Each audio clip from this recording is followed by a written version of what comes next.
Bonjour à toutes et à tous. Je suis Isabelle Salomon, chuchoteuse de bébé et formatrice de chuchoteuse de bébé. Et aujourd'hui, je suis avec Laure Langlais, qui fait partie de ma première promo de chuchoteuse de bébé. Et ensemble, on va vous partager en fait peut-être des choses qu'on a vécues ensemble dans cette formation, de comment Laure elle l'a vécu, avec quoi elle est venue, avec quoi elle est repartie. Bref, on va essayer de vous raconter un peu ce qui s'est passé. Donc, Laure, bienvenue. Et pour vraiment donner toutes tes étiquettes, toutes tes appellations, actuellement, comment tu te présentes aux parents ou comment tu aimes bien qu'on t'identifie? Bonjour déjà, merci beaucoup. Je dis que je suis chuchoteuse de bébé. Laure Langlais, chuchoteuse de bébé, point, en fait. Il n'y a pas d'autre appellation. Ouais, Après, quand on m'en demande un peu plus, j'explique un petit peu ce que c'est et je leur explique un peu mon parcours et que je suis passée par une formation de consultante en parentalité et que j'ai fait diverses formations pour en arriver ici, en fait. génial. Ce qui est chouette aussi, c'est que pour le coup, tu as vraiment pu adopter cette appellation de chuchoteuse de bébé. Et en même temps, ça a été tout un parcours quelque part, presque une initiation dans ce que tu as vécu. Est-ce que tu te souviens avec quoi tu es venue quand tu t'es inscrite dans la formation? Où est-ce que tu en étais en tant qu'accompagnante? Oui, oui. Voilà, les questions que tu te posais, ce genre de choses. Je m'en souviens très très bien, c'était en novembre 2020 et je sortais de ta formation de décodage des pleurs d'Instant Baby Language pour devenir instructrice. C'est un outil que j'ai adoré et sur lequel je voulais absolument me former. Et je m'étais dit, de toute façon, j'arrête les grosses formations parce que c'est trop pour moi, j'en ai trop fait, voilà. Et à un moment donné, il faut se lancer aussi, il faut lancer son activité et j'avais l'impression de reculer un peu à chaque fois en me disant, bah, je vais faire une autre formation. Et ça me faisait un peu reculer l'échéance de me lancer vraiment. Je pense qu'il y avait un peu de ça. Et donc, je finis ta formation de décodage des pleurs et je tombe sur un. Donc, je m'abonne à ta page. Bon, Isabelle Salomon, je me dis, elle est sympa. On va Elle te est cool. suivre. Voilà. Ouais, Donc, ouais. innocemment, tu cliques sur suivre. Voilà. On va voir ce qu'elle fait parce que finalement, je ne sais pas ce qu'elle fait. Et je découvre un post les 2, 3 jours après la formation de décodage des pleurs qui me dit que tu lances une formation de chuchoteuse de bébé. Je lis le post, je ne comprends rien, mais il y a quelque chose en moi qui vibre fort et qui me dit, vas-y, va lui demander. Et tu disais, je sais plus, réserver un appel découverte ou je sais plus comment tu l'avais formulé à l'époque. Euh, et voilà, et ça tournait dans ma tête, ça tournait, ça tournait. Et je me suis dit, non, c'est encore une grosse formation, tu vas pas te lancer là-dedans, c'est beaucoup d'argent, etc. Et en fait, bah, ça continuait à trotter dans ma tête. Et un jour, je me suis dit, bah, je vais envoyer un message à Isabelle. Donc, je t'ai envoyé un message, on s'est donné rendez-vous, on s'est appelé. Tu m'as parlé, tu m'as hypnotisé. Mais c'est vraiment le terme, hein. Je pense que c'est vraiment le terme. J'ai été hypnotisée. Mais pas dans le mauvais sens, dans le sens où j'étais dans un état un peu second, en fait, quand tu me parlais. C'est plutôt dans ce sens-là. C'était le soir, je me souviens, et du coup, je me couche, et toute la nuit, je rêve de ça, toute la nuit, ça me réveille, je n'endors pas de la nuit, et j'essaye de tourner en boucle dans ma tête comment je vais faire, en fait, pour faire cette formation, parce que ça demande un investissement financier, mais aussi physique, et aussi logistique, Bien parce que sûr. je suis en région parisienne, tu es à Nantes, et que les week-ends de formation se faisaient à Nantes. Et donc tout ça, ça me travaillait beaucoup. Ma petite fille, que je n'avais jamais vraiment quittée, entre guillemets, pour des week-ends, etc. Donc il y avait tout ça aussi qui rentrait en compte. Et bon, je me suis réveillée le matin et j'ai dit, allez, c'est bon, c'est parti, je fais la formation. Et en vrai, je ne savais pas dans quoi je me lançais, vraiment, je ne savais pas du tout. Mais je me suis dit, tant pis, je vais trouver les ressources financières, logistiques, enfin toutes les barrières qu'on peut se mettre et qui sont pas, enfin, qui sont des barrières, oui, mais parfois il suffit de creuser un tout petit peu, on s'aperçoit que c'est pas celles-là les vraies barrières. Mm. Et voilà, et je me suis inscrite à ta formation. Je me souviens qu'on a eu aussi quelques échanges où de temps en temps tu me renvoyais un petit mot et tu m'avais dit voilà, moi j'ai un profil particulier, j'ai une intelligence voilà, arborescence et est-ce que tu es sûr que ça peut me convenir? Est-ce que tu te souviens quand on a eu cet échange-là? Mais bien sûr, je m'en souviens parce qu'en plus j'étais en pleine découverte de ça en fait, de mon Ouais, côté un peu atypique. Et donc c'était encore maintenant j'y fais plus attention, mais à l'époque c'était important. Je me disais mais est-ce que ça va me correspondre? Est-ce qu'elle va pas se planter? Est-ce qu'elle va me dire oui? Et en fait ça va pas du tout me convenir. Et en même temps j'avais une grande confiance en toi et en ta capacité justement à savoir. Bah, tu sais ce que tu fais et tu sais ce à quoi tu allais nous former. Et donc, je me suis dit, bah, elle sait, donc vas-y, en fait, fais-toi confiance. Et oui, je me souviens très bien de ça, parce qu'en plus, j'avais mon côté, alors très cartésien, que j'appelle comme ça. Et je t'ai dit, mais moi, je suis très cartésienne, je me rappelle très bien. Je suis très cartésienne, moi. Est-ce que tu es sûr que ça va aller? Est-ce que tu es sûr que je vais comprendre, que je vais, parce que je sais pas. réussir à faire aussi sur les soins énergétiques, il y avait tout ça derrière Ouais, aussi. Ouais. c'était dingue. Enfin, quand j'y repense, je me dis, mais je me suis lancée dans un truc extraordinaire et je voyais pas l'ampleur du truc, je pense. Et en même temps, je me suis lancée parce que j'avais une grande confiance en toi, alors qu'on se connaissait pas, hein, clairement, parce que Mhm. C'est vrai que la première formation était à distance dans un groupe, donc c'était pas non plus un oui, suivi personnalisé en réalité avec le DBL. Ouais. pas du tout. Je suis même pas sûre d'avoir vu des lives de toi, enfin voilà. Mais je sais pas, il y a quelque chose qui m'a dit vas-y, il faut y aller en fait. Et voilà, et donc, et oui, ce côté cartésien me faisait très peur, de me dire, mais je vais pas adhérer, je vais me retrouver avec je sais pas, des hippies qui vont faire je sais pas quoi au milieu de la salle, et moi je vais être au milieu à me dire, mais qu'est-ce que je fous là? Et vraiment, j'avais peur de ça, et pas du tout, vraiment pas. C'est pas du tout comme ça que ça s'est passé. Et voilà, et donc je me suis lancée. On peut quand même souligner que ton élan a été tellement fort que tu as emmené avec toi une de tes copines. Oui, c'est vrai. J'avais oublié. J'avais oublié. Voilà. Oui, exact, que j'ai embarqué. Mais j'ai embarqué, alors je lui ai pas mis le couteau sous la gorge, hein. Je lui ai dit, Non. viens, c'est trop génial, c'est trop bien ce qu'on va faire, ce qu'on va apprendre. Donc c'est une amie que j'avais rencontrée lors d'une mission professionnelle précédente, avec qui on a bien accroché. Et en fait, physiquement, on est loin. En fait, on est en région parisienne toutes les deux, mais on est très loin physiquement. Donc c'est pas comme si on se voyait tous les week-ends, enfin pas du tout. Et je lui ai dit, viens, c'est trop bien, c'est extraordinaire, etc. Elle a mis du temps à prendre cette décision, et puis elle a pris la décision, et on Elle est a embarqué. les deux. Ouais, c'est trop bien. Donc déjà, j'ai envie de dire, déjà rien que cette étape-là, de s'embarquer sur quelque chose qui quand même n'était pas très clair au niveau du programme, et on va l'expliquer Oui, pourquoi. C'est aussi déjà une aventure, en fait, de s'écouter, de se dire, je vais y aller quand même. Et la raison pour laquelle il n'y avait pas de programme, pour ceux qui ne me connaissent pas justement, qui ne savent pas ce que sont les choteuses de bébés, eh bien, il n'y avait pas de programme parce que c'était la première fois que je mettais au point cette formation et que ma façon d'enseigner tient plutôt de la transmission, voire même de la transmission orale, que d'une structure ultra définie avec un petit 1, un petit 2, un petit 3.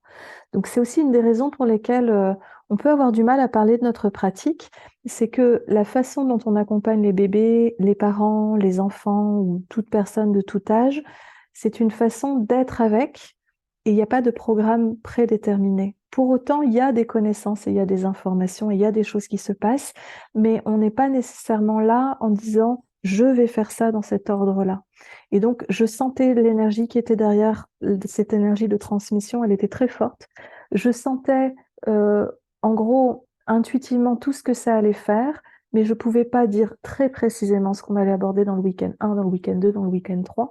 Et c'est la raison pour laquelle aussi, euh, ben, sur l'aspect cartésien, c'était un vrai saut de la foi, en fait. Tu c'est n'es ça. pas, en Ça, fait. c'était assez déroutant. Mm, Parce mm. que du coup, j'avais été voir ta page de vente pour voir un peu, pour comprendre pourquoi j'étais tant appelée et pour essayer de comprendre ce que j'allais faire dans cette formation. Et en fait, j'ai pas saisi, j'ai pas compris. Ouais, Mais bon, je me suis laissée. Et encore après, enfin, quand on me demandait, quand j'expliquais aux gens autour de moi que j'avais repris une formation, ouais. alors que j'avais dit que j'arrêtais, ils me demandaient, mais qu'est-ce que tu vas faire? Et je disais, je ne sais pas. Je ne sais pas. Ça a l'air extraordinaire, mais je sais pas. Voilà. Donc c'est histoire de vous dire qu'il peut se passer des choses assez étonnantes, assez fortes aussi en émotion dans ce qui a été partagé dans le groupe et ainsi de suite. Et donc là, c'était avec ce avec quoi tu es entré dans les choteuses. Maintenant, tu sais un peu plus de quoi il retourne. Donc pour toi, qu'est-ce qui se passe au fond dans cette formation, maintenant que tu l'as vécu?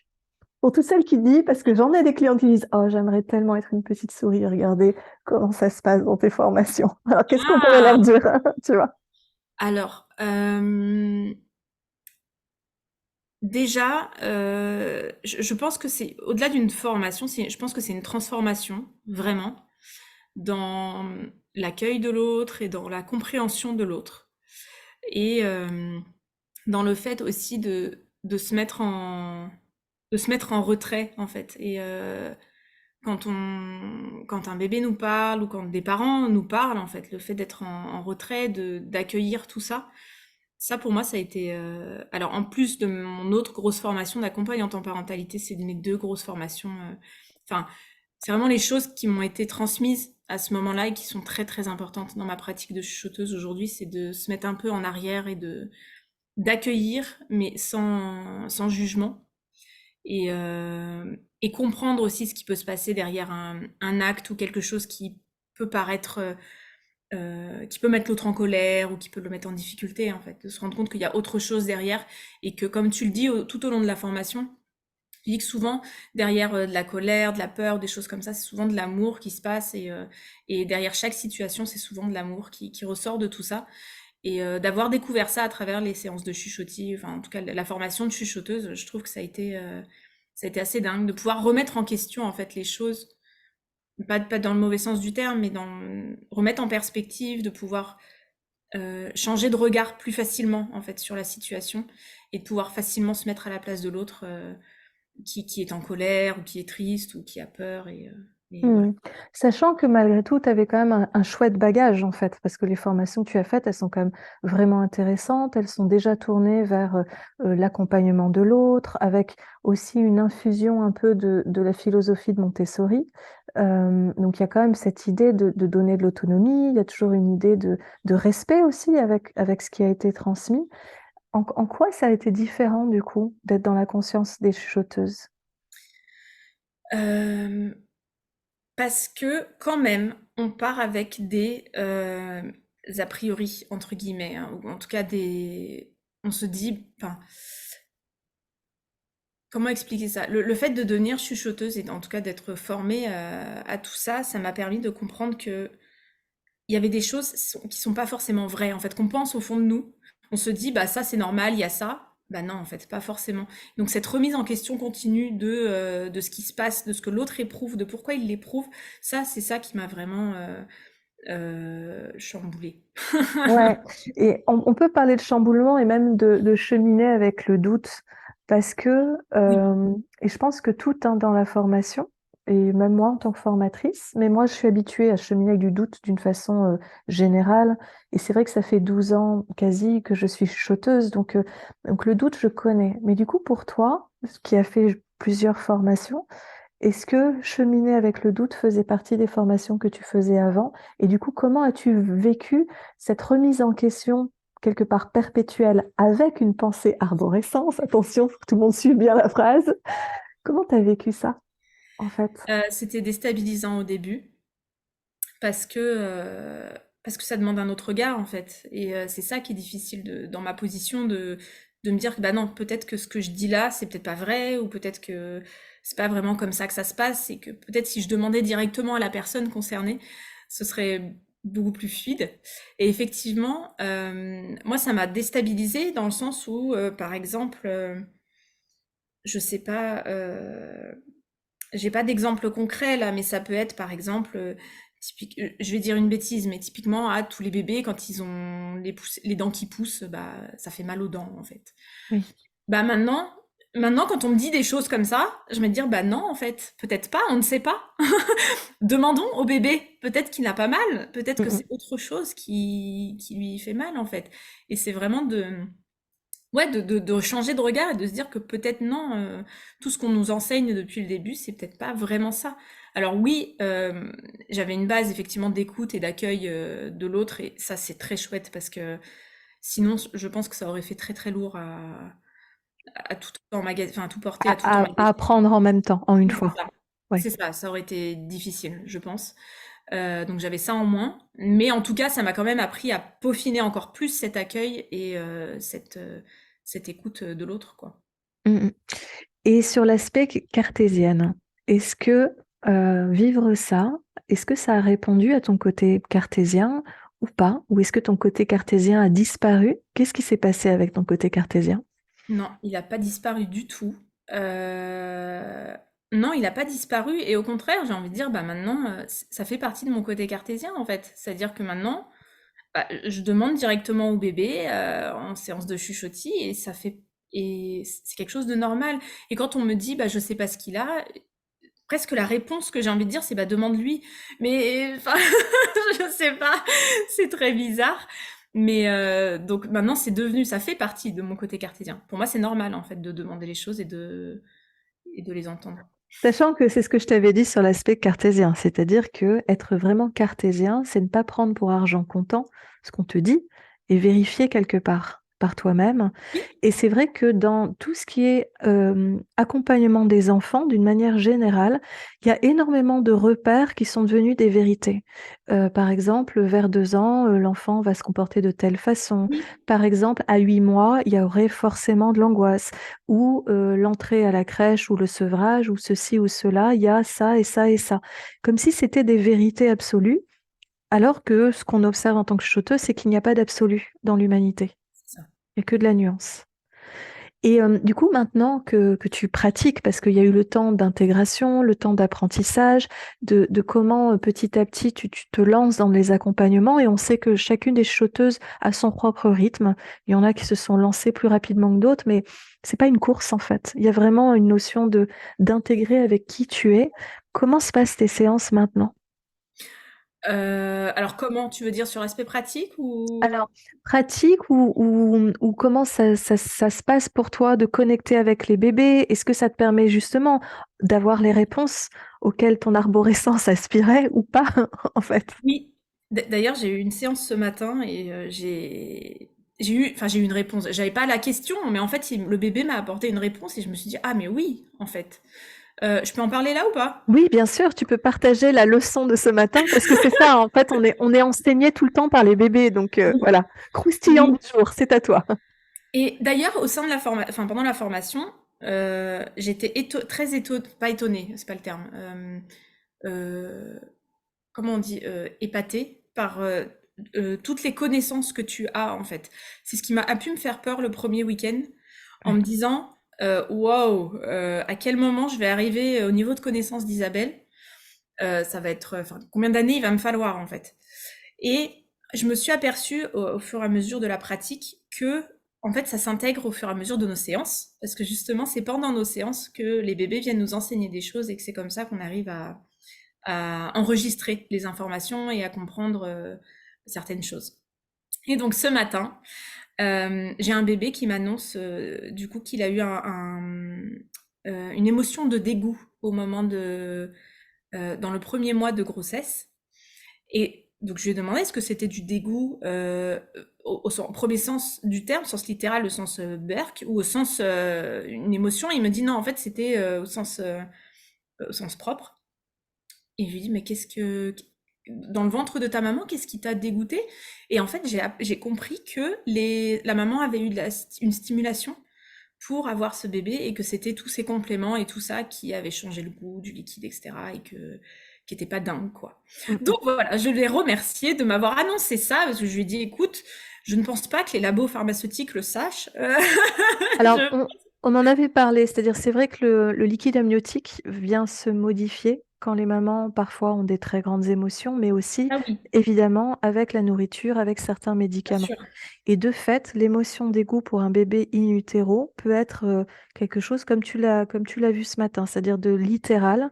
Et certains médicaments, certaines substances peuvent avoir une Oui. sorte de coloration. En tout cas, le bébé va le percevoir également comme ça.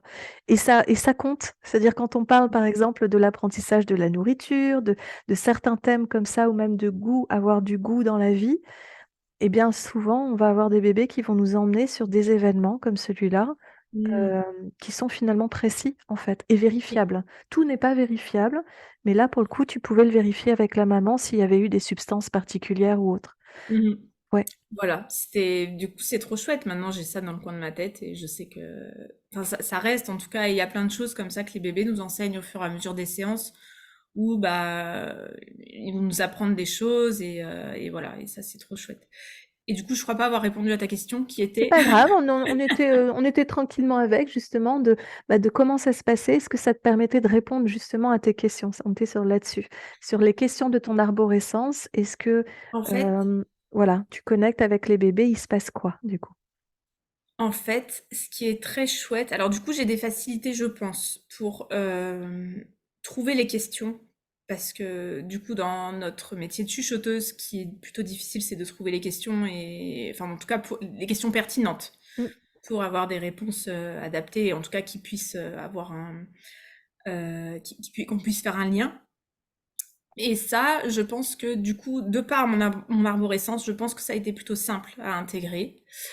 Maintenant, non, je ne me pose plus. Je pense que cette formation a appris qu'il fallait peut-être qu'il fallait que j'arrête de me poser des questions et que j'accueille la chose et que voilà, et on me dit ce qu'on a à me dire, mais je me pose plus de questions. En fait, avant j'étais très dans le bon. J'ai eu des moments où j'étais ah bah ce bébé il a des problèmes de sommeil, donc bon bah on sait, c'est la grossesse ou l'accouchement, il y a un truc qui s'est passé. Voilà. Et en fait, maintenant, je me pose plus ces questions. Je laisse venir, en fait. Le bébé il a un problème de sommeil, bah, on essaye de comprendre pourquoi, ce qui se passe pour lui, etc. Et maintenant, j'ai plus ce truc de me dire, bah, c'est forcément en lien avec la grossesse ou la naissance. Non, parce que c'est pas toujours le cas. Et ça crée moins de tension en moi, en fait. Tu vois, c'est plus léger, parce que du coup, j'accueille ce qui vient et je me pose pas de questions. Mmh Voilà, c'est mh. plutôt ça. Donc finalement, quand on relâche nos certitudes, on arrive dans un endroit où on a plus d'espace. Et Oui, c'est vrai que, qu'au départ, quand on s'était parlé les premières fois, il y avait tu me disais: «Mais voilà, moi ça c'est tout le temps ça tourne tout le temps dans ma tête, encore et encore, ça va dans tous les sens. Est-ce que tu es sûre que?» Et je t'avais dit: «Si, t'inquiète pas, il y a un moment donné, ça se pose». oui, Et c'est vrai, en fait. c'est ça. Ça se pose petit à petit. Quelle a été la plus grande surprise pour toi pendant la formation?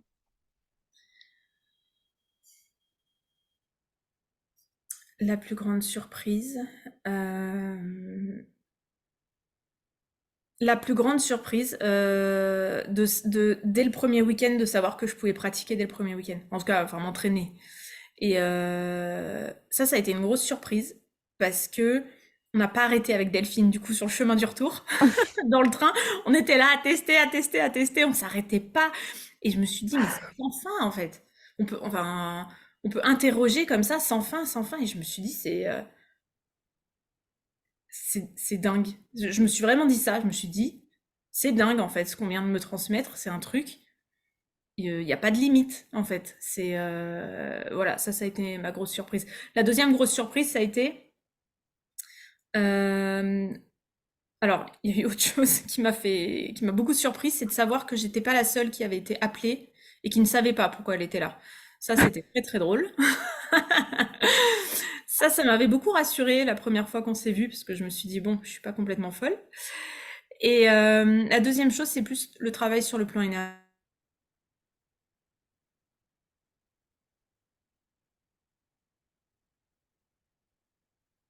Alors, petite pause au niveau du son. Attends, Ah, voilà, c'est revenu. Donc tu disais le travail au niveau énergétique? oui, travail au niveau énergétique, parce que moi, du coup, j'étais vraiment à ça je connaissais rien, rien, rien. C'est-à-dire qu'une âme, je ne savais pas ce que c'était non plus. Ma connexion est instable. Non, ça va, là Ah, on ok. t'entend très bien, tout va bien. Ok. Une âme, je ne savais pas ce que c'était. Enfin, vraiment, j'étais très, très loin derrière. Et de découvrir que tout s'est fait en douceur, ça a été quand même plutôt chouette pour moi. C'était plutôt léger et c'était plutôt et très fluide en fait. Et ça a été une belle surprise de voir que je pouvais travailler un peu sur le côté énergétique. C'était pas quelque chose dont j'avais conscience, en tout cas, en prenant la formation. Sachant que c'est vrai que la vision que j'ai de l'énergétique, ou du moins dans la conscience des chuchoteuses, c'est que c'est pas une histoire d'avoir un certain nombre de connaissances. C'est à un autre endroit que ça se place. Mais pour autant, on nomme des choses pour pouvoir entendre les concepts, en fait, tout simplement, hein. Et une fois que tous ces concepts de spiritualité, d'énergétique sont posés, sont déposés, on se rend compte, en fait, que la plupart du temps, c'est fluide et naturel de le faire. Et que Mhm. c'est pas, que ça n'a pas besoin d'être euh, trop compliqué au fur et à mesure. Enfin, il y a beaucoup de choses qui ont été très complexifiées, alors qu'au fond, c'est une fonction naturelle de l'humain, pour peu qu'on ait quelques notions, en fait. Ouais. Et ça m'avait perturbé en tout cas, surprise de me dire que c'est si simple en fait, c'est comme ça que ça se passe. Mais c'était très chouette. Et alors, donc, on voit qu'il y a eu toute cette évolution pour toi entre consultante en parentalité, et puis petit à petit, il y a eu le côté DBL, et d'ailleurs, tu reprends la suite, en tout cas, l'une des responsabilités du DBL avec d'autres des collègues qui ont été formés.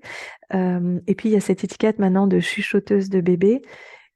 Comment ça a changé pour les parents que tu accompagnais, en fait? Est-ce que ça a eu un impact que tu changes petit à petit de façon de faire, de nom, de choses comme ça, ou pas tant que ça? Non, l'impact, c'était chez moi en fait. C'était moi dans ce que je voulais et ce que j'étais capable d'assumer aussi.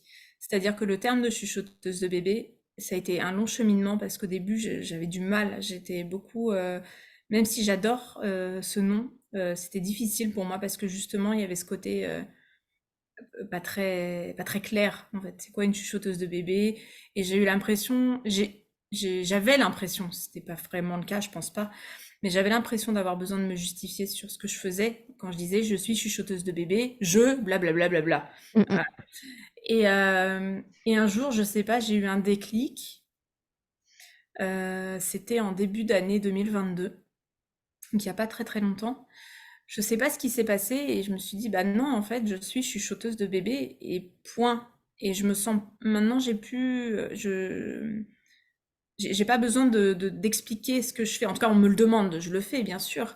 Mais je me sens pas dans la justification. Tu vois ce que je veux Intérieur. Oui, oui, je vois que tu dire? sens pas que tu as besoin de gagner l'approbation, en C'est fait. ça, voilà, c'est ça, c'est Là, tout tu à fait sens ça. juste que tu peux poser les informations. Voilà ce que font les chuchoteuses, voilà ce qu'elles ne font pas. Et du coup, c'est de l'information. C'est plus un Voilà. truc émotionnel, c'est ça? Voilà. Et avant, c'était plutôt dans le je dois convaincre, en fait. Je dois lui expliquer que ce que je fais, c'est pas n'importe quoi. Mais voilà, et ça a été tout un processus, hein, ça a été long. Je pense, bah, c'est simple, on a fini la formation, on a fini quand? En 2021? On l'a terminé en En été, en fait. 2021? Ouais, en été 2021. Et en même temps, il y a un temps d'intégration qui est unique à chacune. Donc, tu vois, t'es pas en retard non plus, certainement pas. Non, non, non, mais enfin, oui, oui, c'est pas une question d'avance ou de retard, c'est juste que il m'a fallu du temps, en fait, pour intégrer ça et pour accepter, et puis pour tout changer aussi, parce que passer d'un accompagnement parental où on reçoit les parents en consultation en suivi, où ils nous exposent leurs problématiques, on essaye de travailler avec eux sur pourquoi ils se mettent en colère dans telle et telle situation, etc., etc. Ça reste c'est une autre pratique, la pratique de chuchoteuse. Donc il Tout m'a à fallu fait. un temps de, ouais. C'est presque au-delà d'une autre pratique, c'est un autre point de vue, en fait. Mm, C'est-à-dire, il y a le point de vue du côté des parents, il y a le point de vue du côté du bébé, et les chuchoteuses, en fait, elles passent de l'un à l'autre. Elles sont mm, très souvent au service des bébés, mais elles peuvent aussi adopter le point de vue des parents et se remettre avec le bébé. Et c'est aussi une forme de médiation, quelque part, au niveau émotionnel, au niveau énergétique. Euh, Aujourd'hui, parmi les bébés que tu as accompagnés en tant que chuchoteuse, est-ce qu'il y a des bébés qui t'ont particulièrement touchée? oui.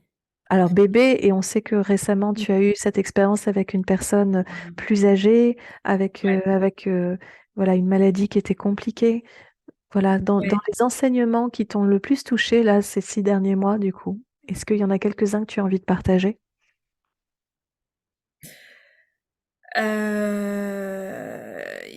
Il pourrait y en avoir des dizaines. À chaque consultation en vrai, tu vois, mais bon, voilà. Moi, je me souviens d'une petite fille qui m'a beaucoup marquée, mais je pense que c'était au tout début et parce que c'était l'une des premières séances aussi. Ah oui, aussi, l'avantage d'avoir d'avoir eu une autre formation en tant que consultante en parentalité, d'avoir travaillé sur moi, mes émotions, etc. Ça me permet aussi de pas m'effondrer avec les parents en fait quand il y a des moments difficiles en séance. Donc j'ai encore des moments difficiles, mais j'arrive à ne pas avoir les larmes qui sortent en même temps qu'eux et en tout cas pour moi, je trouve ça mieux pour eux que je ne sois pas dans cet état. Et donc cette fois-là, je me souviens d'une petite fille qui avait des problèmes de sommeil et elle est venue avec son papa et sa maman. Et en fait, il s'est passé quelque chose à quelques mois après sa naissance, qui a été hyper douloureux. Le papa a été incarcéré. Mm. Ce moment-là, ça a été, enfin quand la maman a mis des mots dessus, mais je me suis sentie mais tellement envahie d'émotions. Et, euh, et je me souviens de cette petite fille où la maman ne lui avait pas dit en fait que son papa était en garde à vue. Et cette petite fille, elle avait 2, 3 mois et elle s'est retrouvée du jour au lendemain sans son papa. Son papa, soi-disant, était parti travailler. Et voilà, et là, ça a créé une distorsion, etc.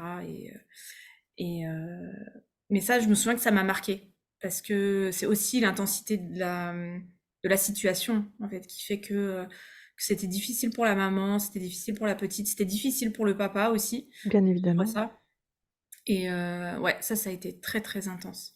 Mm. Après, j'ai eu récemment, j'ai eu un petit bébé qui a eu un début de vie hyper difficile, grand préma, resté à l'hôpital 4 mois, qui est né avec ses organes à l'extérieur, qui a subi opération sur opération. Ah, toutes ces choses-là, ouais, c'est beau, c'est vraiment beau en fait. Pour moi, je trouve ça beau, c'est triste, mais tout est beau en fait. Oui, c'est aussi ce qu'on peut peut-être dire aux personnes qui se sentiraient appelées en fait à devenir des choteuses de bébés, c'est qu'il y a un niveau de rencontre avec l'humanité. Et la rencontre avec l'humanité, ça implique des choses extraordinairement belles, autant dans le côté un peu miracle quand un enfant se remet à dormir ou que la situation se rééquilibre, ou qu'on voit vraiment tout l'amour qui s'exprime entre les membres d'une même famille ou d'un couple. Ça, c'est la partie extrêmement belle. Mais la contrepartie de ça, c'est aussi d'entendre des endroits extrêmement vulnérables de l'humanité, des endroits qui parlent d'émotions violentes, des endroits qui parlent de situations violentes, de début de vie ou de fin de vie qui ont été compliqués. C'est aussi une confrontation avec ça. Donc c'est vrai que ce travail et cette posture qu'on recherche à acquérir en tant que chuchoteuse, c'est aussi de se laisser toucher, mais pas renverser, mais pas Mm. submerger. Parce qu'on est là pour être aussi un ancrage et un pilier pour aider les gens à pas s'engouffrer dans l'horreur et dans le je lâche prise par rapport à toutes ces émotions. Et donc, ça demande effectivement un travail finalement régulier sur soi, en fait. Et ça s'arrête pas. Tu valides, n'est-ce pas? Oui, je valide. Voilà. Là, la dernière séance où j'ai failli pleurer, vraiment, c'était extraordinairement beau. C'était justement cette personne âgée qui était atteinte de la maladie d'Alzheimer. Mm. Et, et du coup, c'est en ça que je dis que l'outil des chuchoteuses est sans limite, en fait. C'est que c'est extraordinaire de pouvoir accueillir la parole des personnes qui ne l'ont plus et qui l'ont eu. Et donc, j'ai pu faire une séance pour cette femme-là. Et à un moment donné, dans la séance, elle demande en fait, non, son mari demande si elle est bien à la maison, parce qu'elle était à la maison. Elle me répond oui.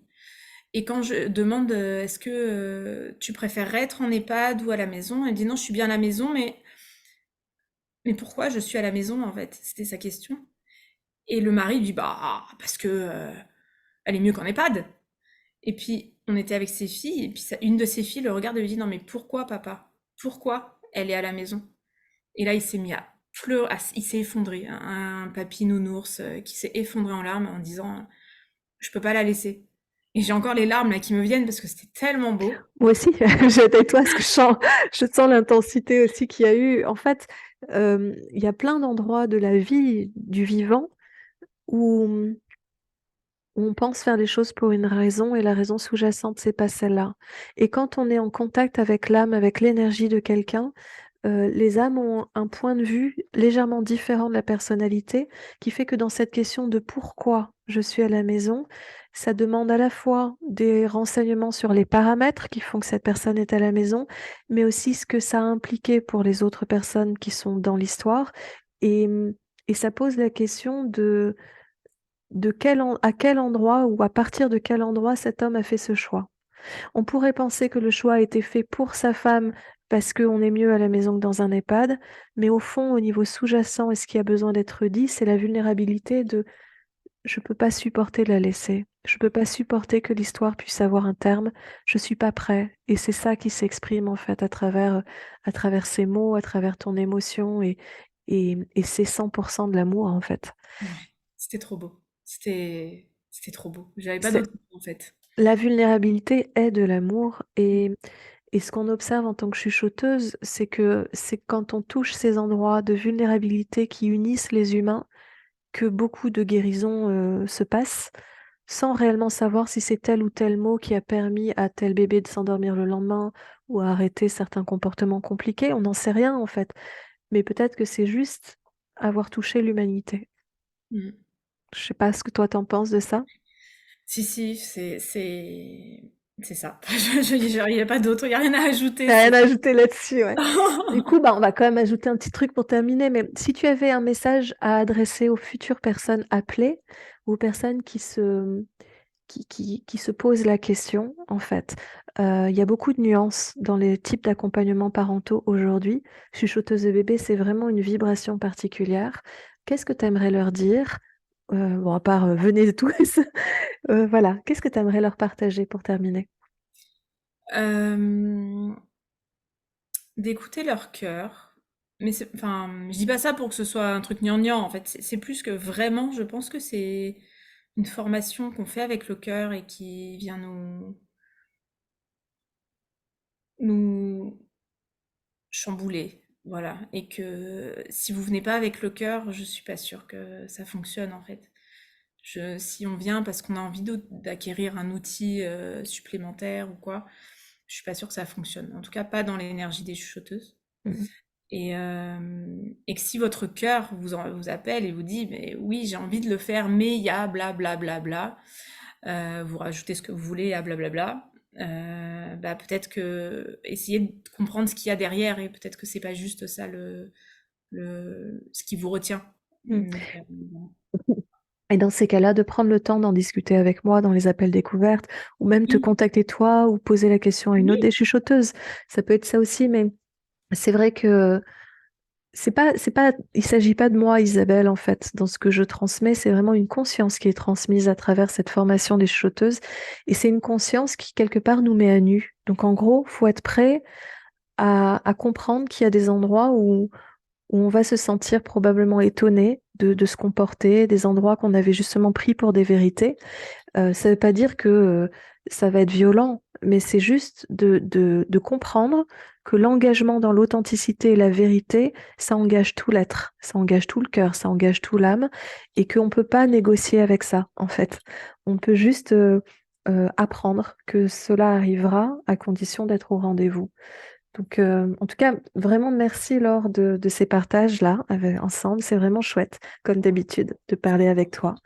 Il y a plein de personnes qui se sont intéressées à cette formation aussi en te suivant depuis que tu as accepté l'étiquette, la charge de chuchoteuse de bébé. Euh, dans cette deuxième formation, les chuchoteuses déjà formées vont probablement être avec nous sur certains week-ends. Donc, vous aurez aussi le plaisir de rencontrer Laure en vrai, notamment au premier week-end. Donc, vous n'avez pas seulement moi en tant que chuchoteuse, vous avez aussi toutes les autres personnalités qui sont avec nous. Donc, ça, c'est vraiment chouette. Les personnes qui souhaitent communiquer avec toi, avoir des séances avec toi, que ce soit en région parisienne ou en visio, à quel endroit elles peuvent te suivre? alors sur Instagram, Laure, chuchoteuse de bébé, c'est facile. Facebook aussi, mais j'y suis un peu moins, donc c'est pareil, Laure, chuchoteuse de bébé. Ou sur mon site internet, du coup, Laure, www.laurelanglet.fr. Génial. Voilà, Comme ça, les personnes pourront te contacter. Et un grand merci d'avoir été avec moi aujourd'hui. Et à avec grand très vite dans nos plaisir. vidéos croisées. À bientôt. Au revoir.